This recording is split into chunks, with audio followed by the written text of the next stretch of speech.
New study shows low-income earners are seeing their weekly pay rise faster than other groups. Workers at the bottom of the pay scale had their weekly earnings go up 3.4% in the last year. That's a big change from 2015, when that same group saw rises of less than 1%.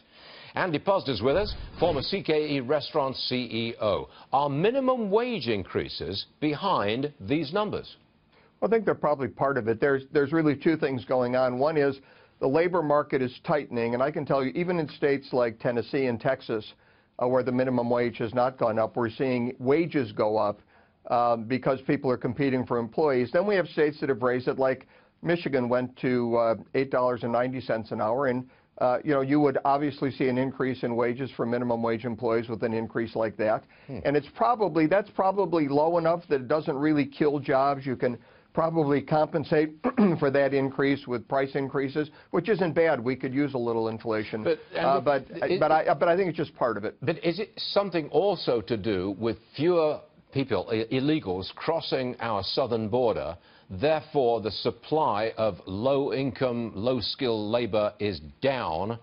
That raises wages. Is immigration success something to do with this? Well, people are definitely searching for higher quality employees, and if you've got less competition from people coming across the border, I think that would impact it. Now, at Carl's and Hardee's back at CKE when I ran it, we used E-Verify, which I think most employers in our segment do. And if you use E-Verify, then you shouldn't really have problems with hiring people that are here illegally. But it may affect the broader market. But I think minimum wage impacts it. I think the fact that the economy is on fire under President Trump impacts it. And you may also have an impact from immigration as well. Well, I want to talk to you about Chipotle, because you used to run a restaurant chain. Yes. What can they do? We've got the number of reported illnesses from that restaurant in Virginia are now up to about 100. What can Chipotle do about this? Well, this is a big problem for them. They were the brand that always advertised the healthfulness of their products. Then in 2015, they had all those problems with people getting sick. They came out and said, we made changes, we made it better, and now they get hit with this again. They're going to have to make some big changes, and I've noticed that they're not commenting much on these incidents in the media, and they may be contemplating what they need to do, but they're going to have to make some significant changes, because it's sort of fool me once, shame on you, fool me twice, shame on me. And people are saying, look, these people are really going to make us sick. We're not going to go. So they're going to have to do something very, very significant. I don't have a good solution for them. I really don't have a great idea. They're in a tough spot, and that's a fact. Yes. Now, you wrote an article about the need for Congress to get health reform passed. The article is called Why Obamacare Must Be Repealed and Replaced. I get it. And you're a supporter of the most recent Senate GOP health reform plan. My question to you is this. Does the GOP in the Senate understand that the stakes are about as high as they could possibly be? You've got to do something. Will they? Well, I'll tell you, if they don't understand the stakes, they've been asleep, because everybody is writing about this. Everybody's talking about it. The president's telling them. The vice president's telling them. People are writing articles. The Wall Street Journal is covering this at length. They had a great piece a couple of days ago. If they don't understand the importance of this, then we've got a real problem. They have to pass this bill. This is a good bill. It gets government out. It eliminates the employer mandate and the individual mandate. It inserts competition by giving people money with refundable tax credits.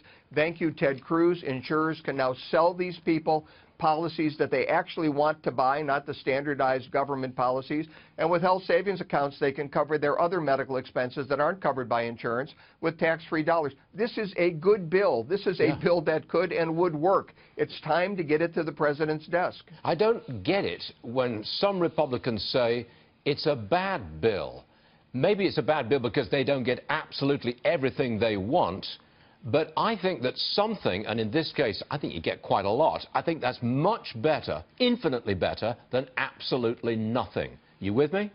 I'm with you 100%. A lot of the complaints are, well, the Senate bill doesn't eliminate the Obamacare taxes. Well, we're going to have to fight this fight that Republicans are bad people and they just want to hurt the poor and help the rich. We're going to fight that on tax reform. Why also fight it on health care? Let's deal with the tax issues when we do tax reform. Now, people have to understand this is a team sport. And, you know, the guys on our team have to understand that, because some of them, I don't think, know they're on a team. They think they're doing this on their own and they're going to solve the world's problems. They're not. This is a good bill. Pass it. And sometimes Democrats are better at politics than Republicans, and that's a fact. Well, they sure were in 2000, 2008, 2009. Yep. They had the political will. You know, look, Bernie Sanders didn't like Obamacare. There's a lot of Democrats that didn't like Obamacare, but they had the sense to know you pass it. Andy Puzder, great article. Thanks for joining us this morning, sir. Thank you. Thanks, Appreciate George. it.